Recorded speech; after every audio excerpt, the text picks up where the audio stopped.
Vamos a ver, habíamos dicho que con Aristóteles se nos planteaba una especie de contradicción entre un par de apartados, viendo las divisiones que Tomás Calvo hace en su traducción de la metafísica de Aristóteles. Hay como una especie de contradicción, puesto que en una parte anterior Aristóteles había incluido dentro de la lista de las usiai al universal. Sin embargo, parece ser que en esta parte del texto el universal no es una entidad. Entonces, vamos a ver cómo se podría resolver esto. Primero veamos el planteamiento de Aristóteles, veamos los argumentos por los cuales el universal no sería una entidad. Aristóteles nos enumera cuatro razones, cuatro argumentos, según los cuales la entidad no podría ser entendido como una entidad. La primera es que la entidad de cada cosa es propia de cada cosa y no se da en ninguna otra. ¿Qué quiere decir esto?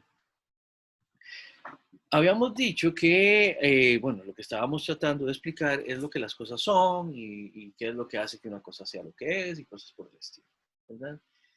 El universal, propiamente hablando, es algo, ustedes recordarán que el universal es esta etiqueta, este concepto, incluso este nombre, con el cual podemos llamar, podemos referirnos a diferentes entidades individuales, por decirlo de alguna manera.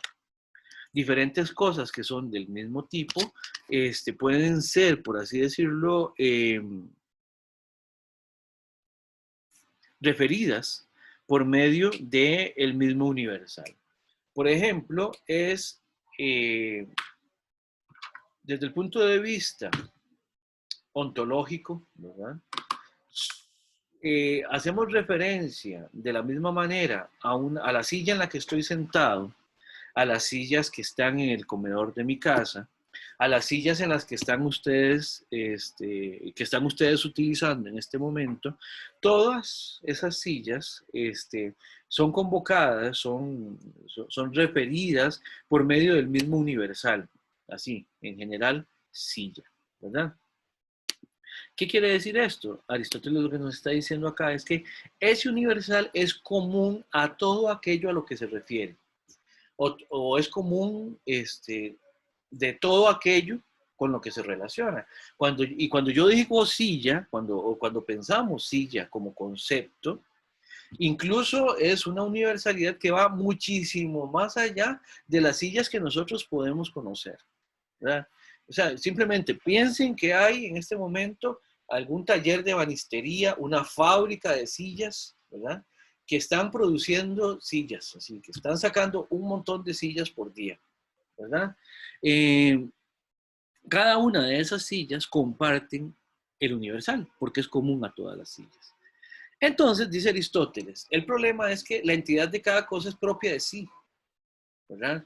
Lo que es la entidad de cada cosa no se comparte con otra, pero el universal sí. Entonces, dice Aristóteles, esto nos parece que es un argumento para sacar al universal de las entidades, de la lista de entidades, ¿verdad? Entonces, el universal parece ser entonces que tiene problemas para referirse a él como entidad, precisamente porque es compartida por un montón por un montón de seres individuales. En un segundo lugar, ¿verdad? Tenemos que la entidad es aquello que no se dice de un sujeto. Se acordarán de esta explicación. Pero el universal se dice de un sujeto. Vamos a ver, esto se relaciona mucho con la primera razón que acabamos de ver. En tanto que el universal es una etiqueta que comparten todos los individuos de la misma clase, del mismo tipo, ese universal se puede predicar de cada uno de los individuos que están en el grupo al cual estamos refiriendo, ¿verdad? Entonces, parece ser que el universal no es una entidad, toda vez que se predica de un montón de entidades, ¿verdad? Por ejemplo, esta en la que estoy sentado es mi silla favorita, ¿verdad? es una silla, ¿verdad? Luego, tengo, por ejemplo, unas sillas que fueron las primeras sillas que tuvieron mis padres cuando se casaron, ¿verdad? Bueno, entonces yo puedo decir, las sillas que me regalaron mis papás y que son las que compraron cuando se fueron a casar, ¿verdad? Son sillas, ¿ya? Y vea que en ese caso, de alguna manera, ese universal lo estamos predicando de las sillas que me regalaron mis papás. Entonces, eh, eso para Aristóteles también evidencia un problema. Parece ser que esta segunda razón también nos hace pensar que el universal, propiamente hablando, no es una entidad. Otra cosa, la entidad no se da en otra entidad. Más bien es la entidad, eso, ¿se acuerdan? El totine inai es lo que hace que una cosa sea esa cosa. No es algo diferente de la cosa, porque si la podemos diferenciar, ¿verdad? Una vez que la diferenciamos, ¿verdad? Quedamos con elementos distintos. Por un lado, aquello de lo que estamos hablando, y por otro lado, otra cosa que es completamente diferente.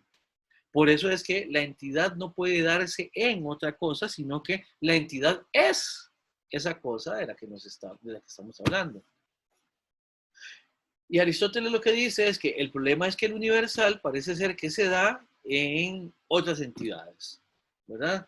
Por ejemplo, ustedes utilicen cualquier universal y no importa lo que quiera que sea el universal, en este caso es lo que estamos tratando de verificar, que es un universal, o por lo menos en algún sentido, ¿qué es un universal? El universal se da en otra cosa.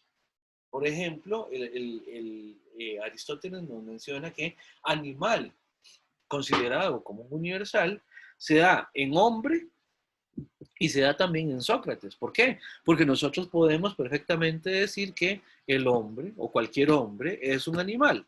Y también podemos decir Sócrates es un animal, ¿verdad? Perfectamente, sin ningún problema. Parece ser entonces que el universal se da en otras cosas, ¿verdad? Eh, Pongamos el ejemplo de, este, eh, por ejemplo, mueble. Cuando yo digo que la silla es un mueble, ¿verdad? O, por ejemplo, cuando yo incluso puedo decir de diferentes tipos de sillas, puedo decir el universal silla. Por ejemplo, una silla con rodines es una silla, ¿verdad? Las sillas de madera son sillas. Las sillas de plástico también son sillas, ¿verdad? Las sillas cómodas son sillas. Las sillas incómodas son sillas. Las sillas viejas son sillas. Las sillas nuevas son sillas, etcétera, etcétera, etcétera. Entonces, parece ser que ese universal se está dando de alguna manera en esas otras entidades de las cuales también la estamos predicando. Y vean que de nuevo aquí viene la predicación como un elemento importante. Y por último, parece ser que el universal, en última instancia, acá voy a decir qué es lo que argumenta Aristóteles y después voy a dar una opinión. Aristóteles dice que una entidad no está compuesta de entidades contenidas en ella. Recuerden que en este sentido el universal, como etiqueta, de alguna manera, como hace referencia a cada uno de los individuos, parece ser que Aristóteles aquí nos está hablando del universal como algo que se compone de las individualidades a las cuales se refiere,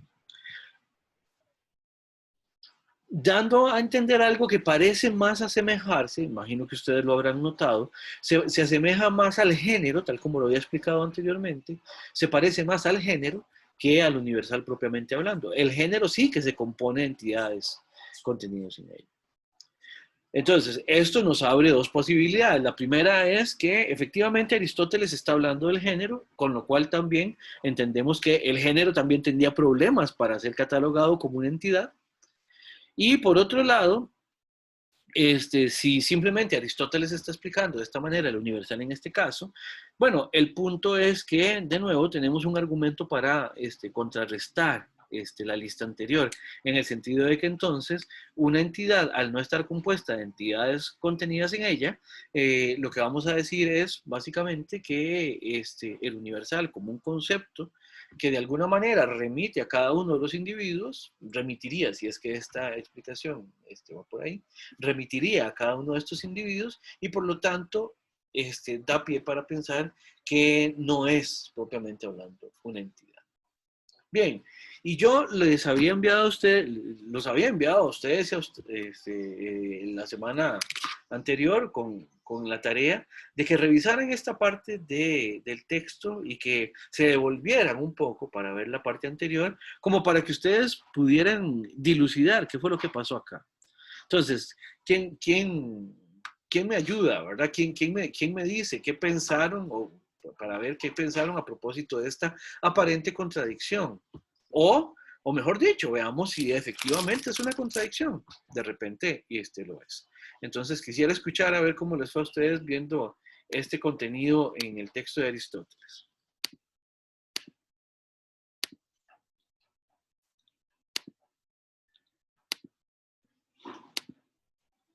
¿Alguien?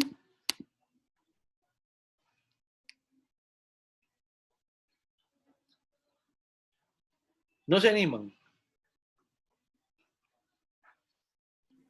Profe, una pregunta. Adelante. ¿Puede explicarme cuál es la contradicción? Le prometo que no la entiendo. Bueno, que vamos a ver. Cuando vimos la primera parte de la lista de las entidades, ¿se acuerdan que ustedes que Aristóteles en la vamos a ver, en la primera parte en la tercera parte del libro séptimo, ¿verdad? Que se divide en capítulos, él en algún momento nos dice que la entidad ha de entenderse de muchas maneras y de ellas, por lo menos en las siguientes cuatro. Entonces Aristóteles hace la explicación de que la entidad es la esencia, que la entidad es la esencia, el universal, el género y el sujeto. O sea, introduce cuatro maneras de entender la entidad, cuatro maneras distintas. Pero por otro lado, más adelante, en el libro séptimo también, de pronto nos va a decir que parece ser que el universal no es entidad. Y nos argumenta cuatro razones, que son estas. Entonces, ¿cuál es la contradicción? La contradicción es que primero nos está diciendo que el universal es entidad y ahora aquí nos está diciendo que el universal no lo es. Ahí está la contradicción, Martín. Sí, tal vez no la entendía porque la estaba pensando de tal manera igual como la esencia. Es decir, la esencia la poseemos, pero digamos, por así decirlo, no tengo esencia de Marlon, sino que poseo una esencia específica. ¿Me va a entender? Y yo, o sea, no entendí la contradicción porque según yo con el universal pasaba lo mismo.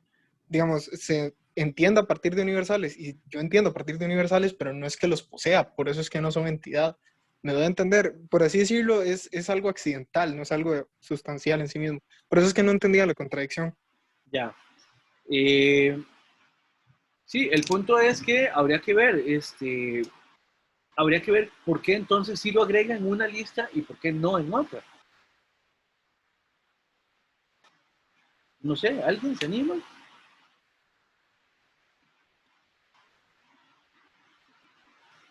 O mejor, entonces doy un paso hacia atrás y les pregunto, ¿qué dudas tienen a propósito de esta exposición en Aristóteles?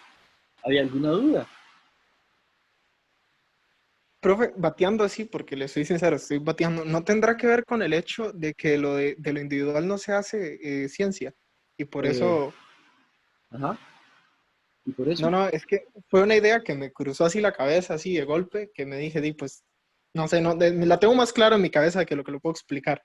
ya. ¿No? Sí, pero no va por ahí. Ah, ok. No va por ahí. Bueno, entonces, insisto, doy un paso atrás y entonces más bien les pregunto, tenemos claridad de las dos exposiciones que hay aquí, el universal, los problemas del universal como entidad y por otro lado, en la primera parte, la exposición según la cual Aristóteles considera que el universal es un tipo de usía de entidad. ¿Hay alguna duda o porque bueno, vamos a ver, lo que quisiera es que esto quede lo más claro posible, especialmente porque estamos cerrando con Aristóteles. ¿Alguna duda, algo que clarificar?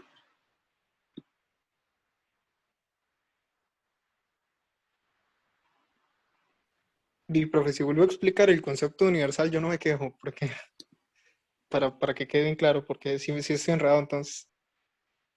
Bien, mientras tanto, ¿alguien más? ¿Alguna otra duda? ¿No hay dudas? Profe, yo tenía una duda, tal vez les Adelante. suena tonta, pero es que me quedé desde esa clase que usted decía que el sujeto era lo que subyace. Sí, Y mi duda es de qué subyace, o sea, ¿a qué se refiere con eso? ok, perfecto. Eh, Subyacer acá lo que significa es lo siguiente. Ustedes recordarán que acá habíamos dicho que algo que es se dice de muchos sentidos, lo habíamos visto, de hecho por eso me devolví una lámina en la presentación. Aristóteles nos decía que lo accidental, lo to katasymebekos, es algo que se dice respecto de otra cosa.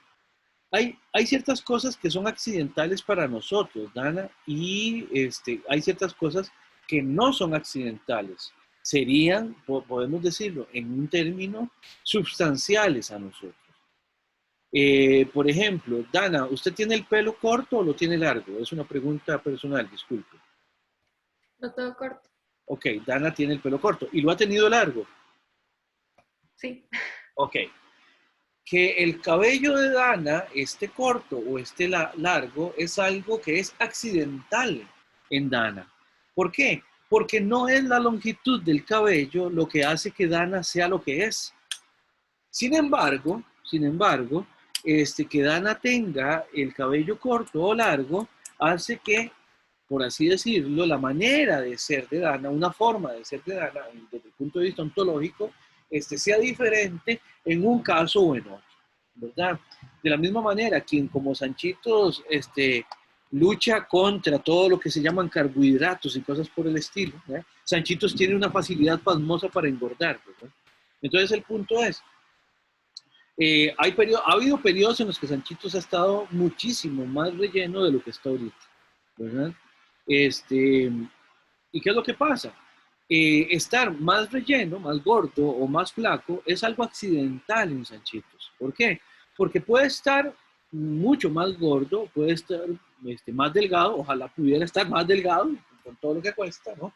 Pero el punto es, puede estar o más gordo o más delgado, pero no es ni estar más gordo ni más delgado lo que hace que Sanchitos sea lo que es.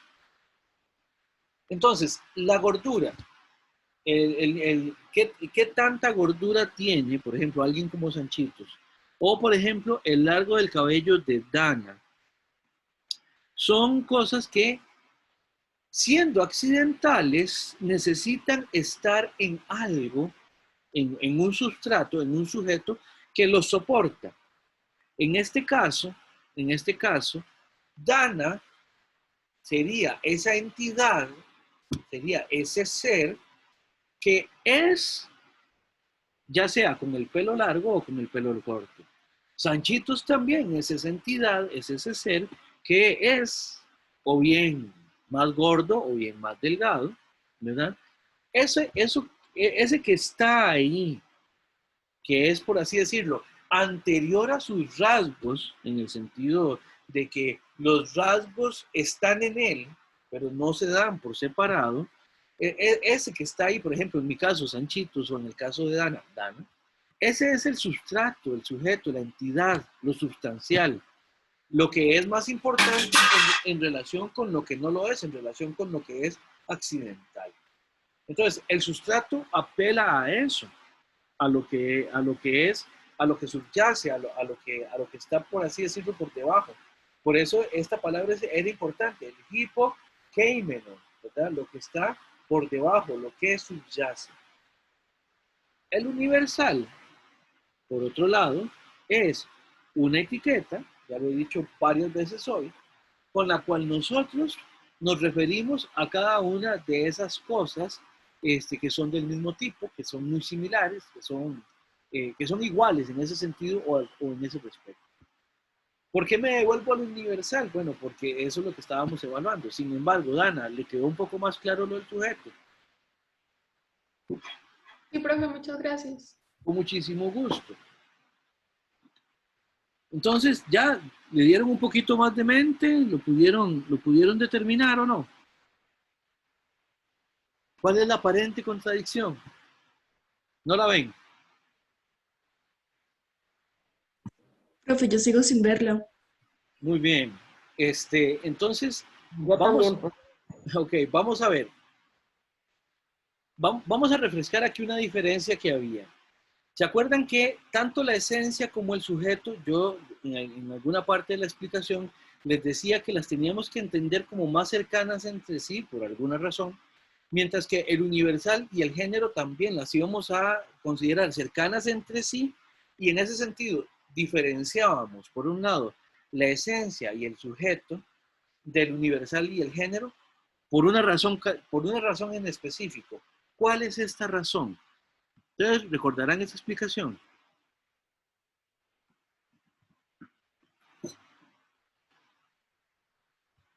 no. Profe, porque una solo existía en el entendimiento o algo así. Uh-huh. Y en ese sentido son más abstractas, ¿correcto? En ese caso, el universal y el género no son cosas que existan concretamente, con concreción en el mundo. El universal no es algo que podamos conocer por medio de la experiencia. El universal solo se conoce cuando se entiende, cuando se comprende, cuando se piensa.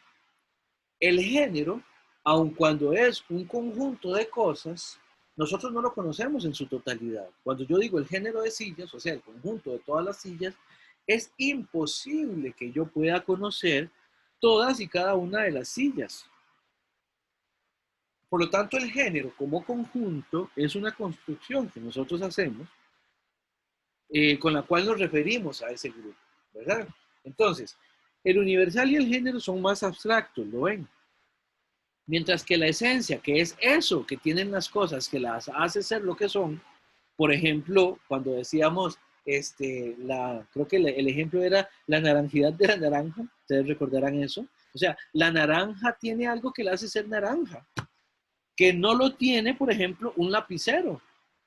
¿Por qué? Y es evidente para Aristóteles precisamente porque el lapicero no es una naranja. El lapicero no tiene lo que se requiere para hacer una naranja, pero la naranja sí, y a la inversa también. La naranja no tiene la esencia del lapicero. ¿Por qué? Porque es evidente que no es un lapicero, ¿verdad? Y por otro lado, el sujeto, que es ese subyacente que está ahí, en el cual inhieren un montón de rasgos o de características, ¿verdad? La cosa que es, que soporta rasgos, que soporta características. La esencia y el sujeto, decíamos, son muchísimo más concretos, mientras que el universal y el género son más bien completamente abstractos. Entonces, en ese sentido, la diferencia que hay para considerar entidad o no al universal tiene que ver con qué tipo de entidad es, con qué tipo de sustancia es. Si ustedes ven esta lista que yo les dije que revisaran, en este caso, el universal está tratado como qué tipo de sustancia. ¿Se acuerdan que había dos tipos de sustancias? ¿Qué tipo de sustancia es el universal en estas descripciones que está haciendo Aristóteles? Sería una sustancia segunda. Es correcto, sería siempre en estas sustancias segundas. ¿Por qué, Marlon? Porque es lo que se predica, ¿no? Es lo que se predica, lo que está en otra cosa, lo que se dice de otra cosa. Muy bien, Marlon, muy bien. Entonces, realmente es muy sencillo. Si ustedes lo ven en esta parte que Aristóteles está diciendo que parece ser que el universal no es una entidad, porque cada cosa es propia de sí misma y el universal más bien se da en otras, parece ser que el universal no es una entidad porque la entidad no se dice de un sujeto y el universal sí, etcétera, etcétera. Aristóteles aquí lo que nos está es señalando puras referencias a sustancias segundas.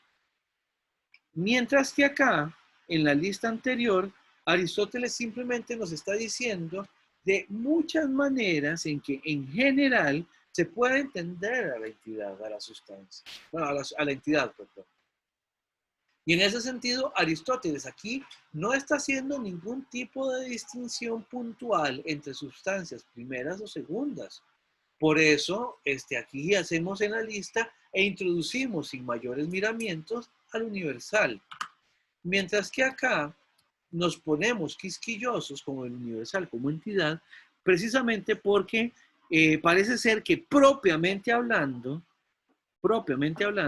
acá Aristóteles está pensando en entidad como sustancia primera, como aquello de lo que se dice algo.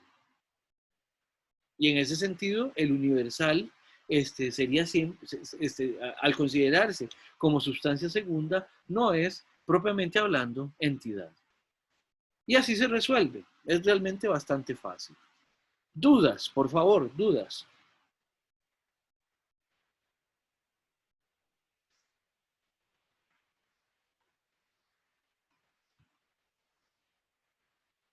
¿Todo bien con esto, entonces? Bien, entonces con esto terminamos Aristóteles. Va a ser importante, ¿verdad?, que no quiten el dedo del renglón por dos razones. La primera es que inmediatamente, terminando con Aristóteles, pues vamos a hacer un salto, ya lo vamos a ver ahorita, más adelante en la clase. Pero cuando estemos viendo Tomás de Aquino, va a ser importante recordar algunas cosas que hemos visto con Aristóteles. Entonces, esa sería la primera razón por la que no tenemos que quitar el dedo de este renglón.